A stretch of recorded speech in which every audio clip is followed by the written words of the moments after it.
TVC, a TV do Correio da Manhã. Direto dos estúdios da TV Correio da Manhã em Petrópolis, começa agora o Correio Petropolitano Debate desta segunda-feira, 31 de outubro. Hoje daremos destaque às doenças crônicas. Quais os tratamentos? A diferença entre doença crônica e aguda? Tudo isso no programa de hoje. Em disputa acirrada, Luiz Inácio Lula da Silva é eleito presidente da República e assume o cargo a partir de janeiro de 2023.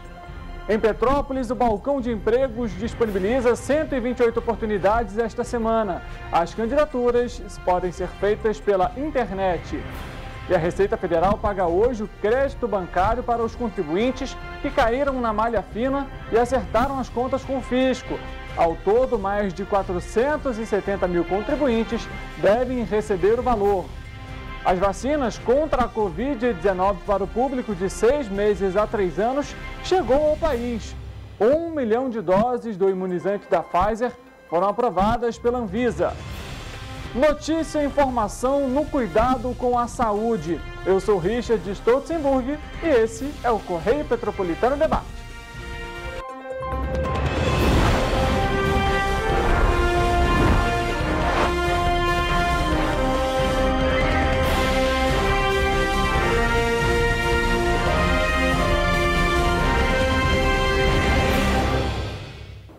Olá, muito boa tarde para você. Começamos o Correio Petropolitano Debate de hoje, segunda-feira, falando sobre as oportunidades de emprego que estão sendo disponibilizadas no Balcão de Empregos de Petrópolis. São 128 oportunidades nesta semana. A Prefeitura de Petrópolis está oferecendo em seu balcão de empregos na internet 128 oportunidades de trabalho em empresas do município. Para participar dos processos de seleção, os candidatos devem fazer o cadastramento de seus currículos no site da Prefeitura. O Balcão de Empregos é um serviço da Secretaria de Desenvolvimento Econômico por meio do Departamento de Trabalho e Renda, DETRA. Todos os candidatos concorrem nos processos seletivos desde que atendam aos requisitos exigidos pelos empregadores. As empresas têm responsabilidade integral pelo recrutamento e pelas contratações. As oportunidades são voltadas para o ensino fundamental, médio e superior. Dentre as oportunidades estão atendente de agência, auxiliar de produção, carpinteiro, eletricista, dentre outras. Há ainda vagas para pessoas portadoras de deficiência. As oportunidades divulgadas essa semana. Vale lembrar que as empresas também podem adicionar as suas oportunidades no site da Prefeitura. É importante ressaltar que as etapas de contratação e de entrevistas são de responsabilidade das empresas. Para você que quer se candidatar a alguma dessas vagas, basta acessar www.petropolis.rj.gov.br. Vamos mudar de assunto porque manifestações de caminhoneiros estão gerando bloqueio parcial ou total de vias que se deram na madrugada e manhã desta segunda-feira e permanecem até a parte da tarde, viu? A primeira delas ocorreu em Campos, no quilômetro 64 da BR-101. O trecho ficou totalmente interditado por volta de 2 horas, de 5 da manhã até as 7 horas da manhã, sendo liberado por volta desse horário. A segunda interdição ocorre neste momento em Barra Mansa, no quilômetro 276 da BR-116. Essa interdição ocorre desde a 00:30 dessa madrugada. A Polícia Rodoviária Federal atua no local. A pista permanece totalmente interditada. Cerca de 100 manifestantes estão na região. A terceira interdição ocorre em Angra dos Reis, no quilômetro 486 da BR-101. Essa interdição começou por volta das 9h40 da manhã. A pista chegou a ser liberada rapidamente, mas voltou a ser interditada por volta das 10 horas. A gente tem uma última atualização aqui feita pela Polícia Rodoviária Federal que apontam os locais em que ainda há interdições. São essas, vamos falar para vocês, todas no Rio de Janeiro, na BR-116, como a gente comentou, no quilômetro 264 em Barra Mansa, a interdição é causada por caminhoneiros. Na BR-116 também há outro engarrafamento no quilômetro 197, na altura do município de Queimados, onde há pontos de concentração. Além disso, também na BR-116, no quilômetro 76, em Teresópolis, há também interdição feita por populares. assim como na BR-101 no quilômetro 486 em Angra dos Reis e também na BR-116 no quilômetro 276 em Barra Mansa. Então, para você, motorista, condutor, que utiliza essas vias, essas rodovias, muita cautela, muita atenção em relação ao trânsito. As manifestações são por conta de questões políticas. A gente sabe, ontem teve o resultado das urnas eletrônicas, resultado para a presidência, mas até o momento, de acordo com a Polícia Rodoviária Federal, essas manifestações são pacíficas, não há conflitos e assim a gente espera que seja de fato, viu? Vamos mudar de assunto, vamos falar sobre saúde, porque o Brasil recebeu na última sexta-feira o lote com 1 milhão de vacinas contra a Covid-19 para a imunização de crianças entre 6 meses e 3 anos de idade.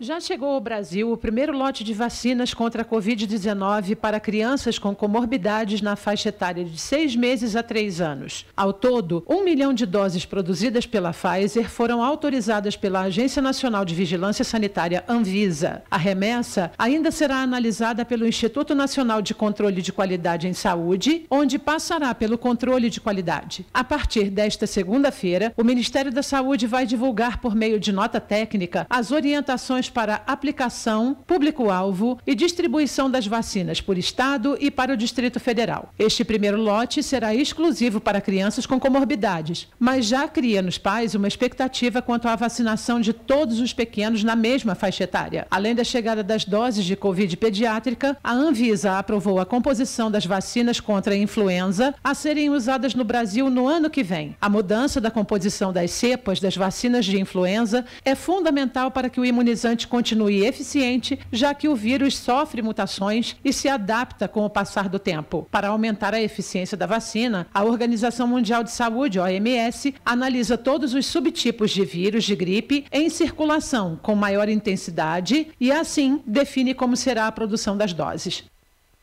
De acordo com o último boletim Infogripe divulgado pela Fundação Oswaldo Cruz, o vírus influenza foi responsável por 24,6% dos casos de doenças respiratórias nas últimas 4 semanas. Já o vírus da Covid-19 causou 26,4% das doenças no mesmo período.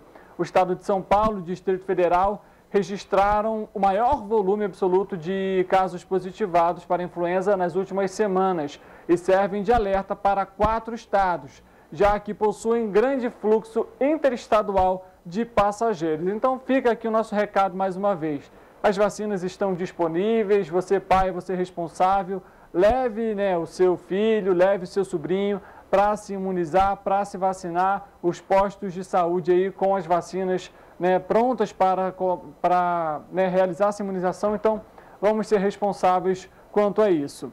Vamos mudar um pouquinho de assunto, porque a Receita Federal paga hoje, segunda-feira, o crédito bancário de R$800 milhões aos contribuintes que caíram na malha fina, mas que acertaram as contas com o órgão. Nesta segunda-feira, a Receita Federal paga as restituições do lote residual aos contribuintes que caíram na malha fina e acertaram as contas com o órgão. Ao todo, 471.447 contribuintes que declararam em anos anteriores foram contemplados. O valor creditado é de R$800 milhões. Caso o contribuinte não esteja na lista, deverá entrar no Centro Virtual de Atendimento ao Contribuinte e tirar o extrato da declaração. Se verificar pendência, pode enviar uma declaração retificadora e esperar os próximos lotes da malha fina. Se, por algum motivo, a restituição não for depositada na conta informada na declaração, como nos casos de conta desativada, os valores ficarão disponíveis para resgate por até 1 ano no Banco do Brasil. Caso o contribuinte não resgate o valor de sua restituição depois de 1 ano, deverá requerer o valor no portal ICAC. Ao entrar na página, o cidadão deve acessar o menu Declarações e Demonstrativos, clicar em Meu Imposto de Renda e, em seguida, no campo solicitar restituição não resgatada na rede bancária. Pai, o passo a passo para você que está nos acompanhando, ficar atento a essa questão da restituição do imposto de renda. Vamos mais uma vez mudar de assunto, porque agora uma notícia boa. A campanha de caminhada, na verdade, do Outubro Rosa desse ano, arrecadou 1.120 quilos de alimentos não perecíveis. A prefeitura doou 156 quilos e em Cascatinha, né, aqui em Petrópolis, foram arrecadados mais de 385. O total foi 1.661 quilos, além de 30 litros de óleo, 16 litros de leite e 100 sachês de extrato de tomate. Esse anúncio foi feito pela assessoria da APPO, que realiza essa caminhada. O outubro aí é voltado, né, para essa campanha de conscientização aí do câncer de mama. E lógico que essas campanhas também auxiliam no mantimento da APPO, né, Associação Petropolitana de Pacientes Oncológicos, que é uma instituição sem fins lucrativos e que acolhe as pessoas de Petrópolis e de municípios vizinhos que estão realizando o tratamento contra o câncer aqui em Petrópolis. Então, mais uma vez aí, parabéns por essas ações que são realizadas. E é bom a gente saber que ainda há muitas pessoas ali que têm empatia e que lutam, né, que apoiam algumas causas como essa tão importante. Falando de eleição, não teria como a gente não debater esse tema aqui no Correio Petropolitano Debate. Um segundo turno acirrado, Luiz Inácio Lula da Silva foi eleito presidente da República com 50,90% dos votos válidos. Jair Bolsonaro, do PL, atingiu 49,10% dos votos. Essa é a primeira vez que o presidente eleito perde a eleição, né? Ele se candidata, né, para tentar a reeleição, mas não ganha. Essa é a primeira vez que isso acontece. Além desse fato, é a primeira vez também que o número de abstenções, ou seja, as pessoas que não foram realizar, né, a votação, não foram votar, diminuiu quando comparado ao primeiro turno. De acordo com o Tribunal Superior Eleitoral, o TSE, a apuração das urnas foi concluída à 00:18 dessa segunda-feira, essa totalização dos votos.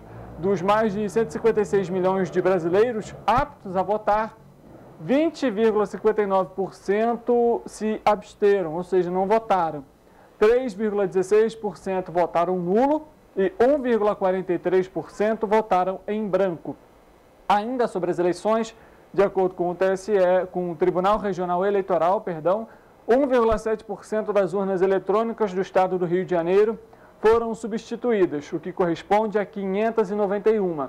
Já, de acordo com o TSE, o Tribunal Superior Eleitoral, em todo o país, 3.871 urnas eletrônicas foram substituídas. Lembrando que era um número extenso ali de urnas em contingência para serem utilizadas caso ocorresse essa necessidade de substituição.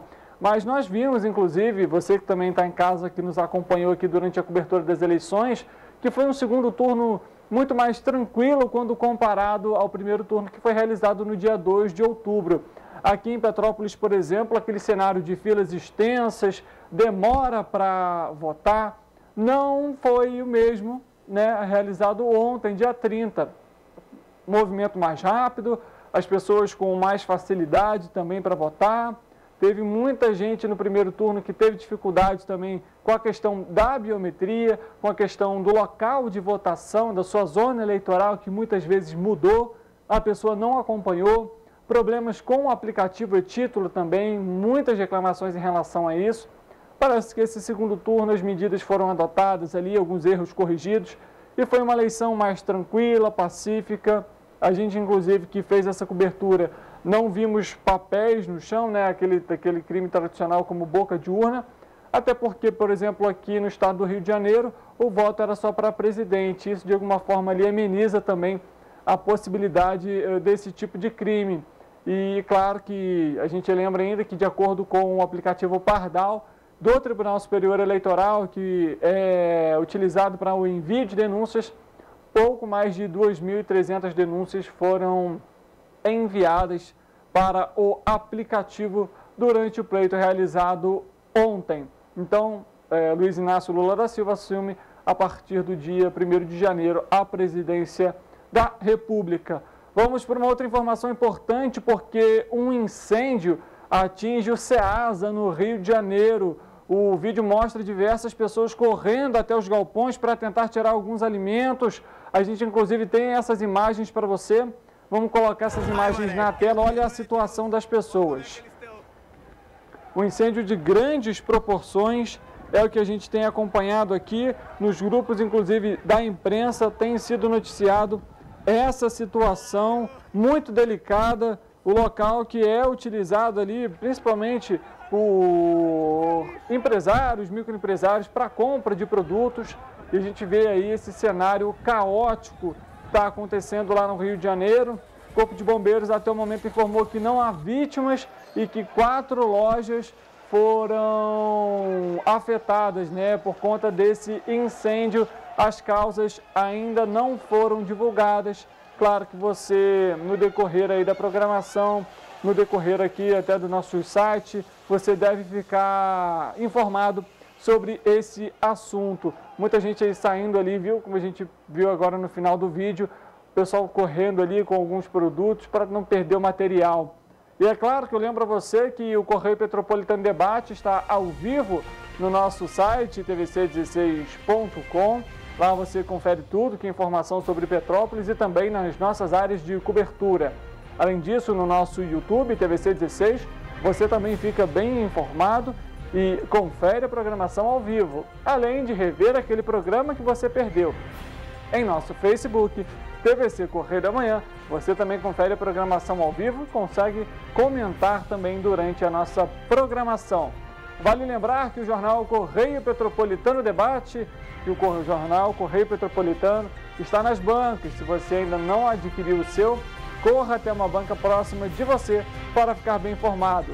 A TV Correio da Manhã está presente em Petrópolis, Teresópolis, Três Rios, Patiroféres, Paraíba do Sul. Enfim, é para todo mundo ficar bem informado. Claro, vamos fazer um rápido intervalo agora, a gente volta daqui a pouco para trazer os dados em relação à dor crônica. Temos um ortopedista para falar sobre o tema e, claro, entender um pouco sobre essa dor. A gente volta já já.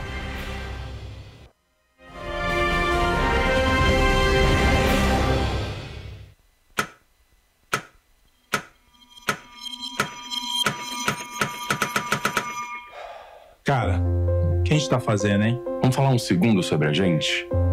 Sim, sobre violência contra a mulher, mas mais sobre a gente. Pensa nas mulheres que você conhece, nas mulheres próximas de você. Colegas de trabalho, vizinhas, amigas, as mulheres da tua família. Agora imagina que a cada 8 minutos, uma delas é estuprada. Duro de engolir, né? Mas é o que tá acontecendo no Brasil.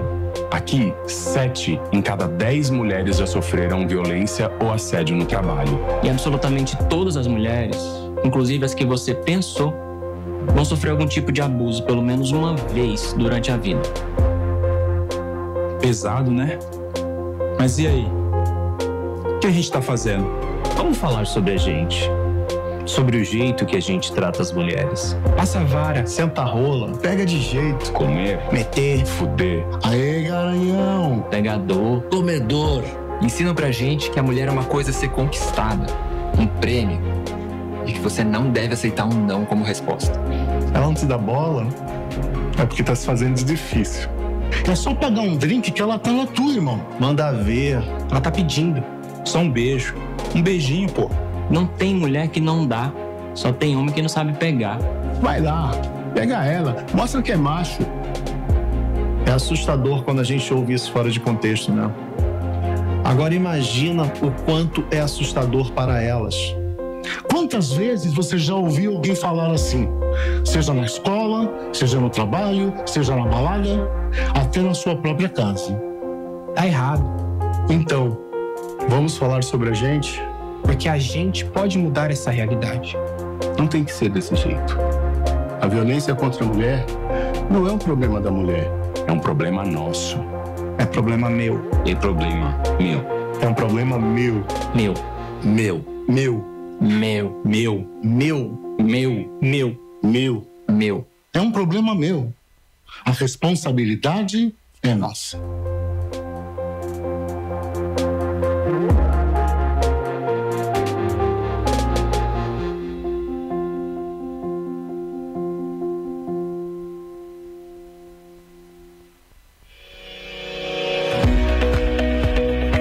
Amigo e amiga, Esta época de tempo mais frio contribui para espalhar doenças respiratórias, incluindo a temida Covid-19.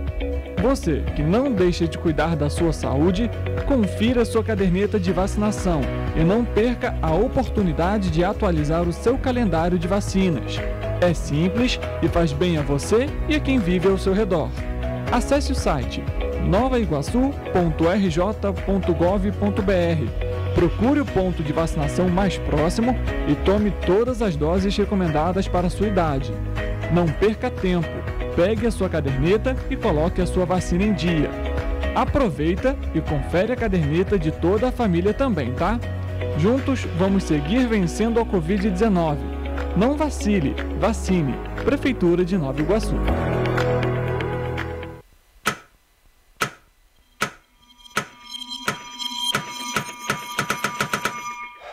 Cara, o que a gente tá fazendo, hein? Vamos falar um segundo sobre a gente? Sim, sobre violência contra a mulher, mas mais sobre a gente. Pensa nas mulheres que você conhece, nas mulheres próximas de você. Colegas de trabalho, vizinhas, amigas, as mulheres da tua família. Agora imagina que a cada 8 minutos, uma delas é estuprada. Duro de engolir, né?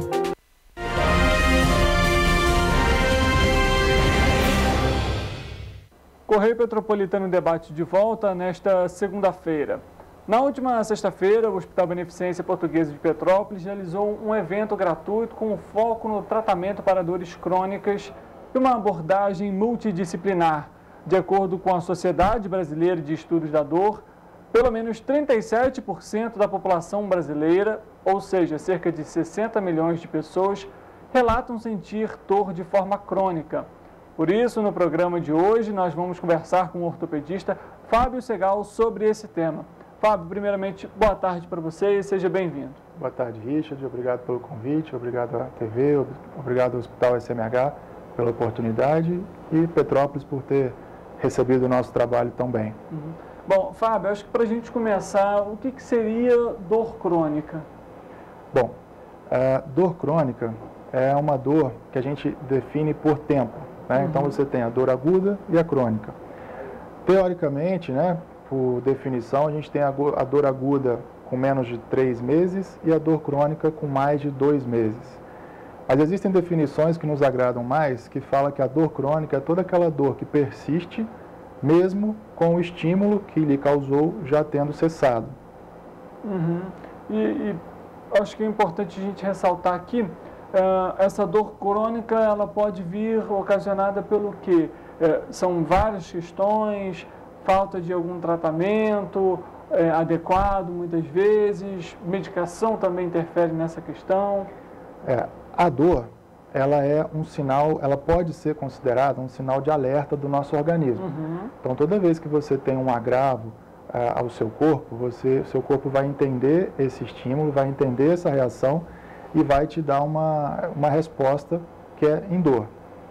Quando essa dor passa a ser uma dor crônica, ou seja, quando você passa a ter uma sensibilização do seu sistema nervoso, dos seus nervos, da medula, do cérebro, a organização no seu cérebro com relação a esse estímulo de dor, ela passa a ser uma dor crônica, que já é uma dor diferente da dor aguda, que geralmente é nociceptiva, que é uma dor pelo estímulo que você tem, por uma ferida, uma queimadura, uma cirurgia, por exemplo.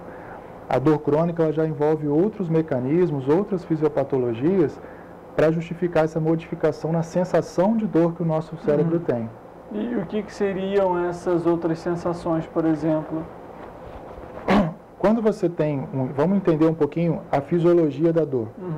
Quando você tem um estímulo na sua pele, por exemplo, esse estímulo ele sai da sua pele, passa por neurônios que vão até a sua medula, da medula vai para o seu cérebro, você entende essa dor, do cérebro devolve para a medula, que devolve para os seus nervos para você ter aquela sensação ali na pele.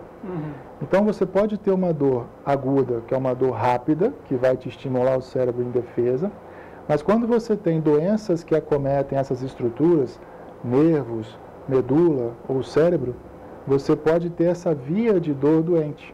E aí você não precisa necessariamente do estímulo para você sentir dor. É o caso, por exemplo, de uma fibromialgia, é o caso da dor do membro fantasma, que é quando o paciente ele tem uma perna amputada, por exemplo, e ele continua sentindo dor naquela perna. Perna essa que ela nem tem mais. Então, o cérebro dele, o sistema nervoso dele já pegou aquilo ali como uma memória. E aí ele acha que dor é normal. Ele vai sentir dor por todos os motivos. Né? E doutor, e aí em relação a essa dor, existe um tratamento? Isso pode ser acompanhado? Existe uma cura? Não existe? Falar de cura em dor crônica é uma prepotência muito grande de nós médicos que trabalhamos com esse tipo de paciente. Porque a dor crônica é um complexo muito grande. É um paciente que necessita de várias abordagens, não só da nossa parte médica, cirúrgica, mas também da parte psicológica, da parte emocional, da parte nutricional, da parte da fisioterapia, né, da parte de reabilitação. Você precisa de um conjunto de profissionais para conseguir abordar esse tipo de paciente. Hoje, a dor tem sido vista como uma doença, e não só como um sinal de alguma outra doença. Então, a gente já comentou no início do programa, para você que está em casa, sobre essa questão de um tratamento multidisciplinar. Esse tratamento multidisciplinar, então, é exatamente esse ponto que você comentou, né? De você ter vários profissionais de várias áreas para realizar esse tratamento, não especificamente de uma dor, por exemplo, no braço, mas entender todo aquele contexto, né? Sim, a gente sempre procura entender o paciente e dentro disso a gente poder buscar qual a melhor forma de tratamento ou o que aquele paciente está precisando. E muitas das vezes nem são só patologias ortopédicas ou da coluna, como no meu caso, por exemplo. Às vezes você vai ter paciente que está passando por situações ruins, situações tensas, emocionais, familiares, pessoais, e isso influencia negativamente na sensação de dor desse paciente. Aqui em Petrópolis, recentemente, nós tivemos uma tragédia no início do ano, e a quantidade de pacientes que apareceram depois com dor foi imensa. Porque são pacientes que já têm alguma patologia de base, mas que por passar por esse estresse emocional, você potencializa essa sensação do seu cérebro com relação à dor. O tratamento multidisciplinar é fundamental para isso.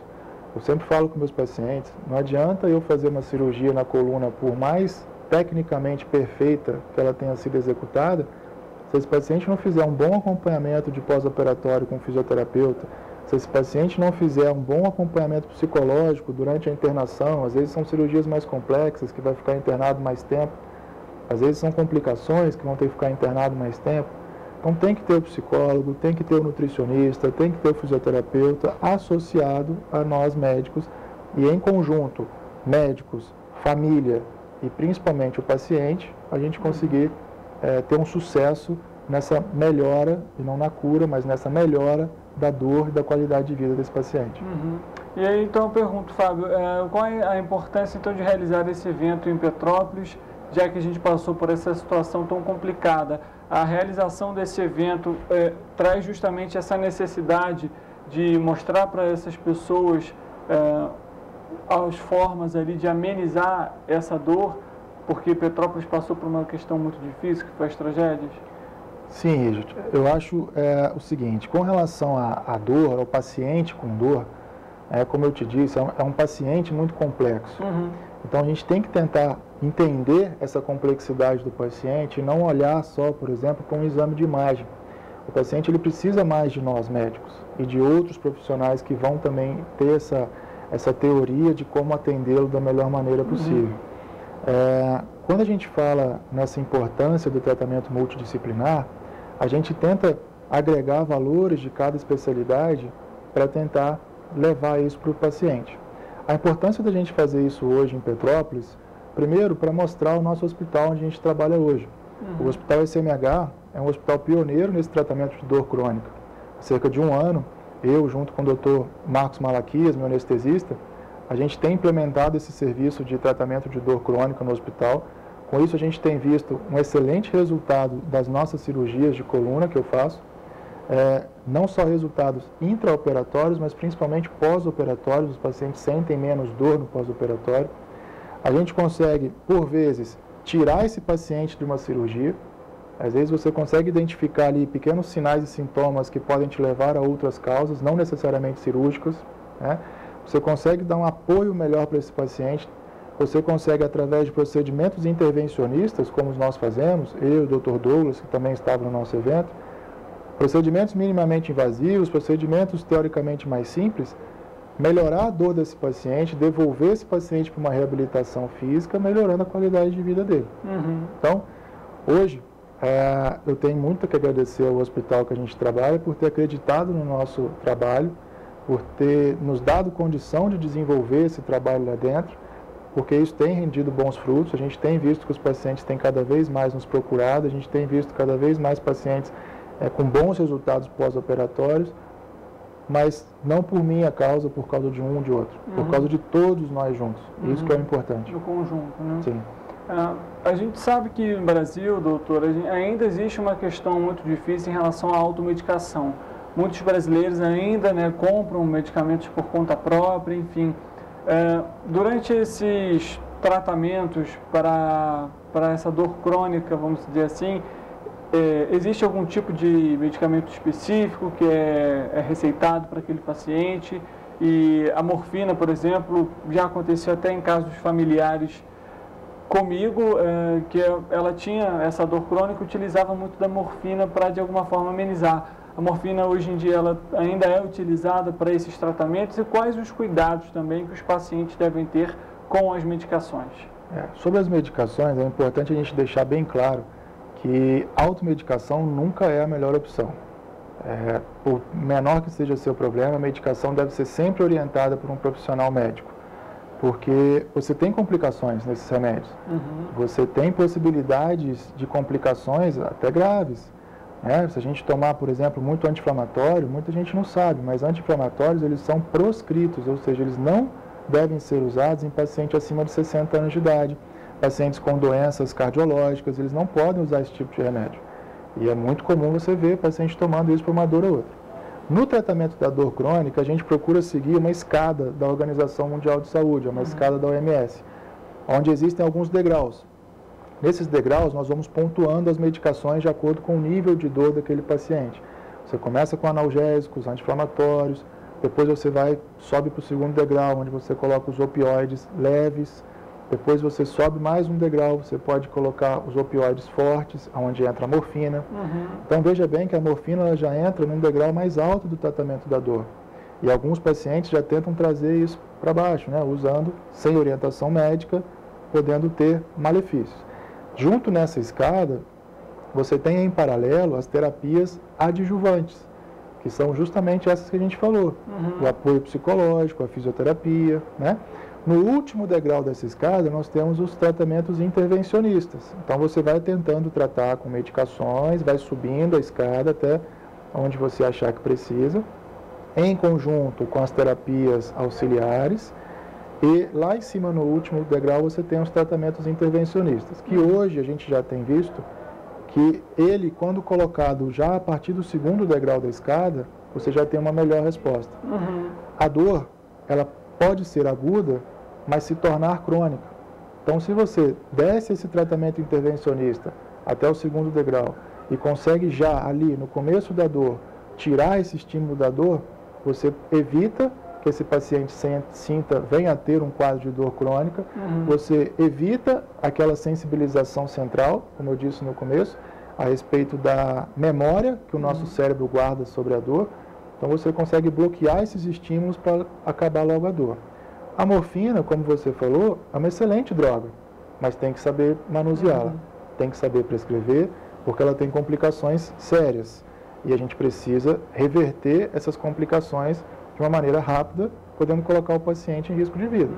Então a gente tem que saber muito bem manusear esses remédios. De alguma forma ela pode até, inclusive, então, atrapalhar nesse tratamento? Sim, ela pode atrapalhar esse tratamento, porque ela pode pular essas etapas, ou seja, ela pode ser uma medicação dispensada, talvez não precisaria usar. Você usar a morfina de uma maneira errada, você pode não conseguir o efeito que ela deveria cumprir, além de ter os efeitos colaterais. E muitos desses efeitos colaterais são irreversíveis. Você pode, por exemplo, ter uma sedação mais acentuada e ter até uma parada cardiorrespiratória. Então, se você toma esses medicamentos em casa sem orientação médica, você está correndo um sério risco de vida. Essas são algumas orientações que o Dr. Fábio tem passado para a gente. Ainda sobre essa questão desse estudo da Sociedade Brasileira para o Estudo da Dor, 1 a cada 5 adultos sofrem com dor crônica. Os dados apontam ainda que as mulheres e pessoas com menor escolaridade são as mais afetadas com a dor crônica. Pergunto para você, Fábio, o que estaria atrelado talvez à menor escolaridade? Talvez é um trabalho mais pesado, que exige mais do físico da pessoa, ou não necessariamente se está atrelado, pode ser algum outro motivo? Eu acho que a incidência maior nesse tipo de população vai em conjunto com a definição da dor crônica, que é uma doença multifatorial. Então, normalmente, em níveis de escolaridade mais baixos, você vai ter pacientes que desempenham funções trabalhistas mais braçais, digamos assim, né, que trabalham uma carga horária maior, que trabalham com serviços mais pesados. Além disso, vão ser pessoas que têm uma tensão emocional maior, um estresse emocional de vida maior, né, é o salário que atrasa, é um emprego que não tem, é uma criança que fica doente, não tem como ajudar. Então, esse apelo emocional também faz importante. E eu acho que também a questão da falta aos recursos ou atendimento médico. Essa parcela da população, infelizmente, não tem tanta chegada, né, a nós médicos especialistas nesse tipo de doença. Então, às vezes, são doenças simples de serem tratadas, mas que por não terem sido vistos por um médico que entendesse daquela situação, acabou virando esse quadro de uma dor crônica, gerando prejuízo da qualidade de vida dele. Perfeito. A gente vai fazer um rápido intervalo, a gente volta daqui a pouco ainda para debater mais sobre esse tema, passar outras orientações para você que está em casa e é claro que a gente aguarda por vocês. Até lá.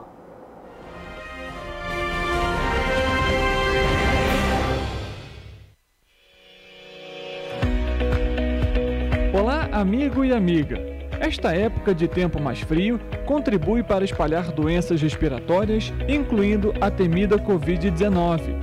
Você que não deixa de cuidar da sua saúde, confira sua caderneta de vacinação e não perca a oportunidade de atualizar o seu calendário de vacinas. É simples e faz bem a você e a quem vive ao seu redor. Acesse o site novaiguaçu.rj.gov.br. Procure o ponto de vacinação mais próximo e tome todas as doses recomendadas para a sua idade.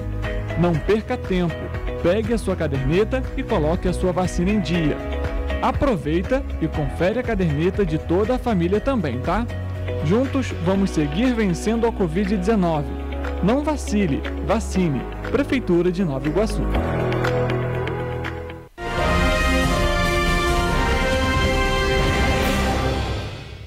Correio Petropolitano Debate de volta. Hoje estamos aqui abordando dor crônica, tratamentos, orientações. Temos um especialista aqui para conversar com a gente sobre isso. Fábio, a gente voltando a esse assunto, eu queria que você conversasse para a gente, falasse, explicasse para quem está nos acompanhando o seguinte: quando uma dor deve ser analisada para que de fato ela não se torne uma dor crônica? Existe um período? De que maneira que essa pessoa pode analisar o caso para que isso não seja uma complicação maior? Bom, essa é uma pergunta bastante interessante. Eu, como especialista em cirurgia da coluna, recebo muitos pacientes no meu consultório com dores na coluna, de início precoce, agudo. E logo de cara eles já querem fazer uma ressonância, e já querem fazer um exame, e já querem partir para essa investigação mais específica. E a gente sabe que a maioria das doenças da coluna, por exemplo, são dores inespecíficas. São dores que nem sempre você vai conseguir apontar uma causa certa. Então, o importante é você procurar o seu médico para que ele consiga te avaliar e ver a necessidade disso. Uma dor aguda, ou seja, já foi ao médico, já tomou uma medicação, passou ali 5, 7 dias, não teve resposta, isso já é um sinal de alerta para que você invista mais na sua investigação. Para a solicitação de exames e investigação, a gente segue alguns critérios, existem alguns sinais de alerta. Então, uma dor que persiste por mais de uma semana, mesmo sim usando medicações, pacientes com história de câncer, de pacientes imunossuprimidos por alguma doença ou algum tratamento com alguma medicação, históricos de fratura, pacientes com histórias familiares, acima de 70 anos de idade. Existem uma série de sinais de alerta que a gente pode usar para, sim, indicar os exames corretos na investigação dessa dor. Uma outra questão para a gente explicar aqui para a população, para quem está nos acompanhando, em relação, então, ou seja, esse período ele vai variar de acordo com a pessoa de fato, né? Às vezes ela sente uma dor, toma medicação, resolve, caso essa dor volte, passar essa orientação também para, quem sabe, ela procurar um médico especialista? Sim. O que a gente orienta é sempre isso. Como a dor ela pode ser sua amiga. Então, use ela dessa forma. Para que se você sente uma dor, está te incomodando, já tomou alguma medicação, infelizmente, automedicação ou não, que é uma prática normal da nossa sociedade, mas foi ao médico, tomou os remédios, não melhorou, tem que ser investigado.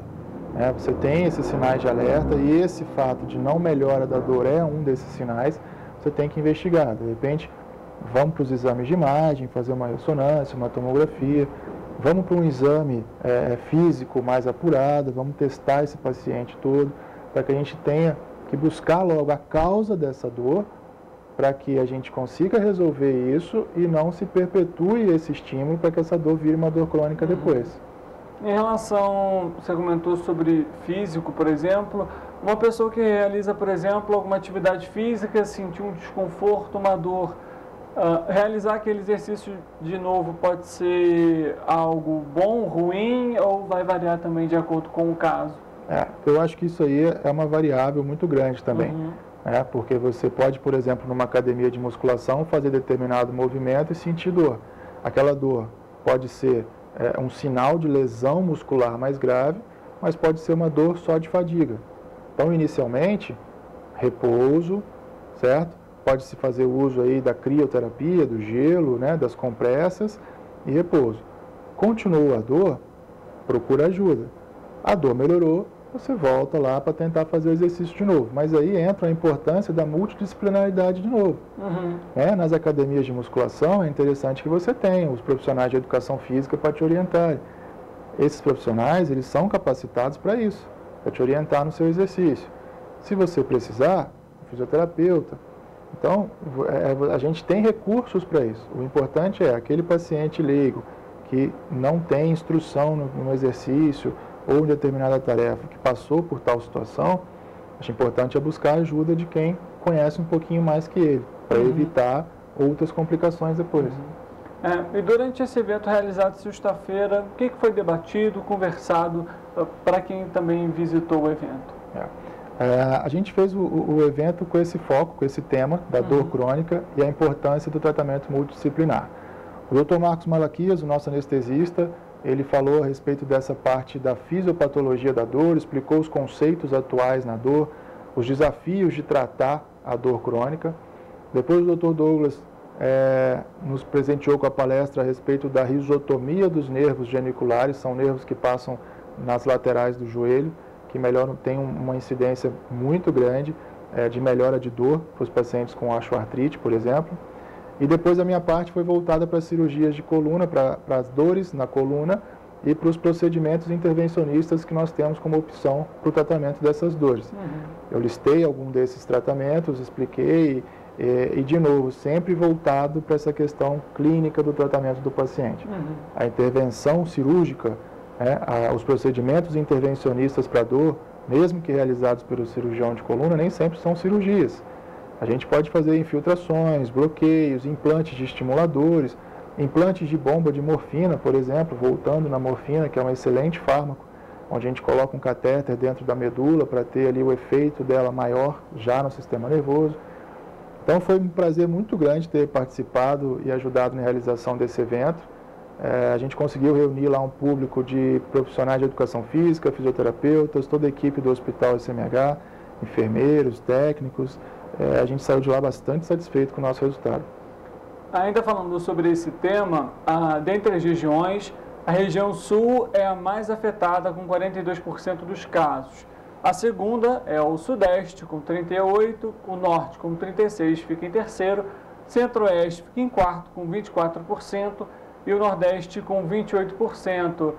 Na entrevista realizada, né, durante essa pesquisa da Sociedade Brasileira de Estudo da Dor, 919 pessoas em todas as regiões foram ouvidas.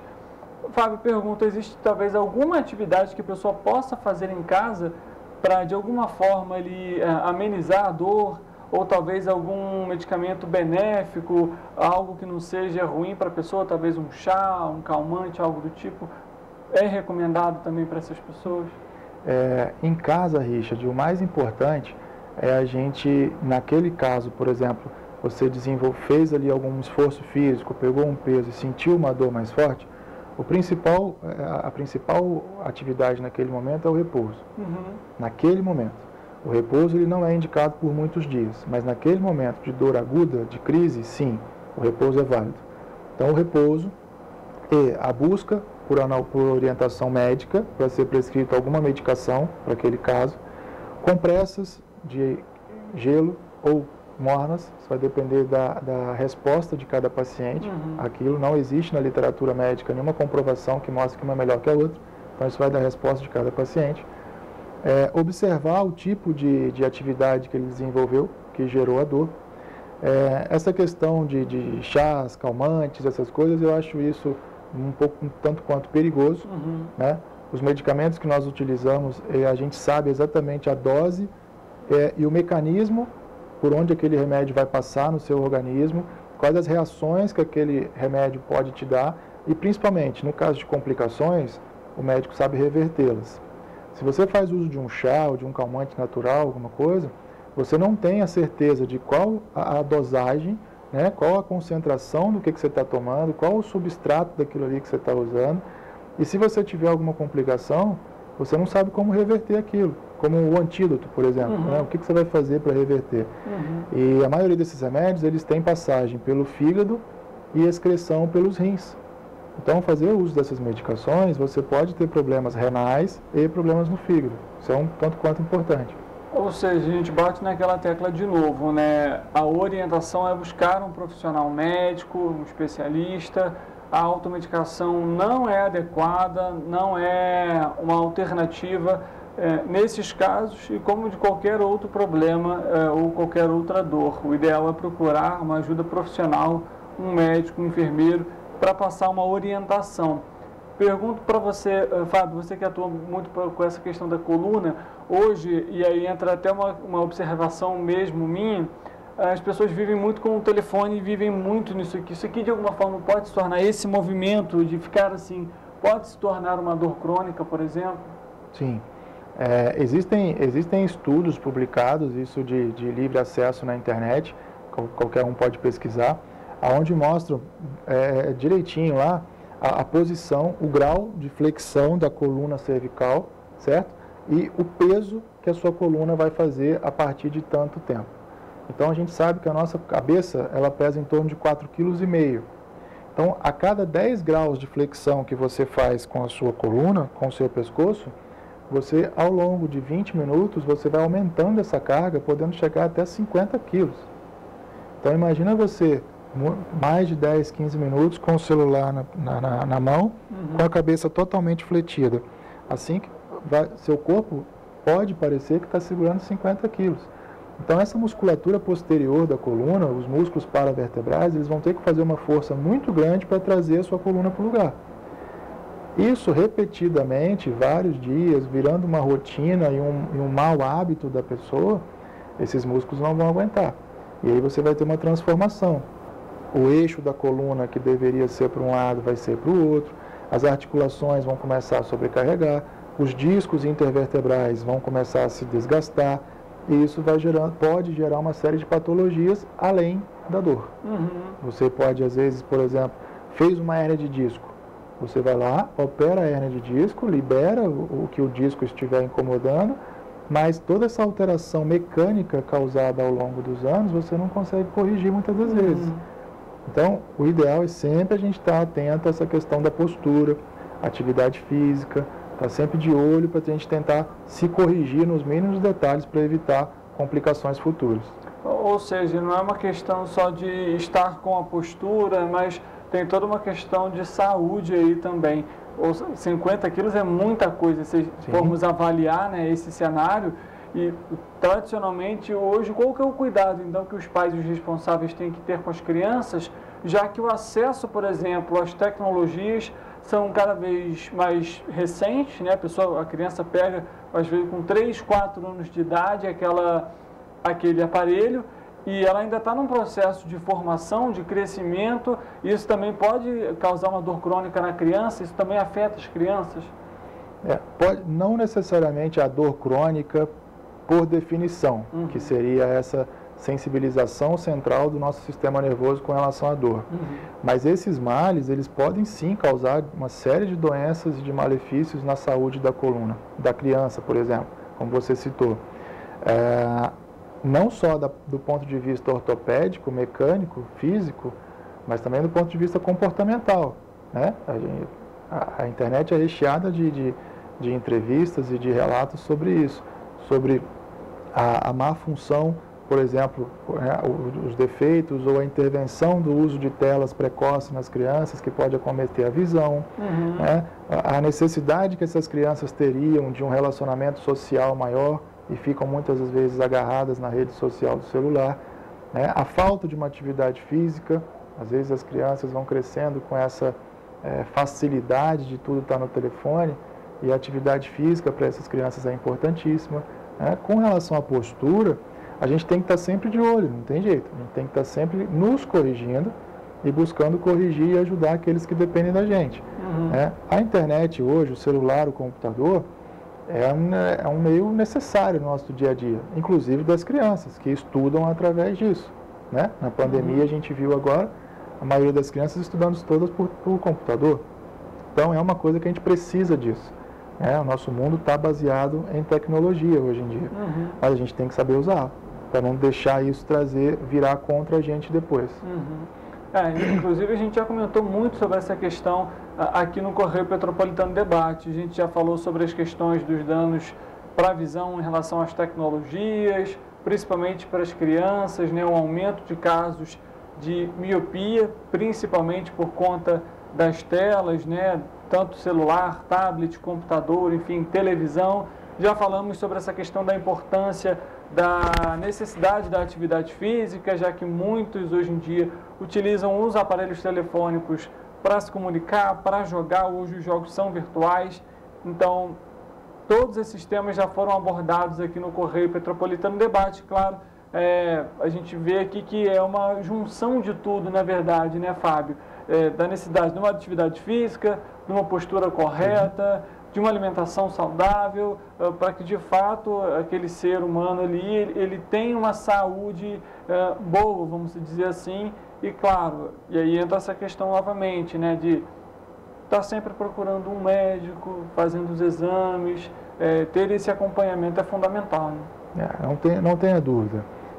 O acompanhamento médico e a orientação médica é a chave do sucesso para a nossa saúde.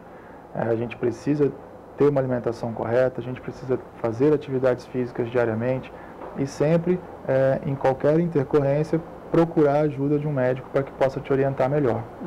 Fábio, a gente está chegando ao fim do nosso programa, passa muito rápido, às vezes a gente vai falando um daqui. Tem alguma outra orientação talvez importante, algo que a gente não tenha comentado que você acha interessante a gente falar para quem está nos acompanhando?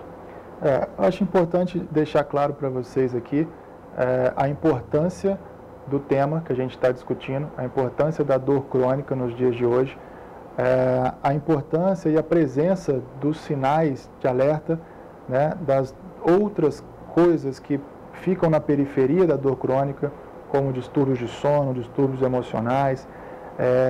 O tratamento da dor vai envolver todos esses âmbitos, né, vão envolver profissionais para trabalhar nisso aí, e deixar claro para vocês que hoje nós temos uma equipe de ortopedia dentro do Hospital SMH que está capacitada para trabalhar com esse assunto, está capacitada para atender o nosso paciente da melhor maneira possível. Nós temos técnica, tecnologia e pessoal altamente capacitado para o tratamento da população petropolitana. Perfeito. Fábio, muito obrigado pela sua presença, pela sua companhia aqui, por trazer esses esclarecimentos sobre esse tema muito importante. Obrigado, eu que agradeço. Espero voltar em breve. A gente que agradece mais uma vez, Fábio. Para você que está em casa, uma atualização rápida, a Defesa Civil de Petrópolis informou que há previsão de pancadas de chuva para a tarde desta segunda-feira e um declínio nas temperaturas para terça e quarta-feira. A máxima deve chegar aos 15 graus. Então você em casa aí, atenção, qualquer ocorrência, 193 é o do Corpo de Bombeiros, 199 a Defesa Civil.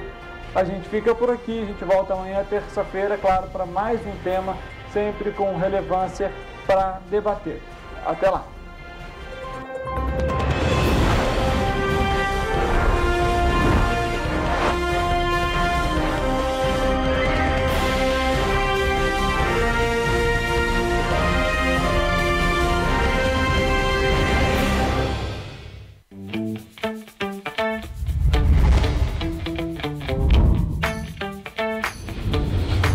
TVC, a TV do Correio da Manhã.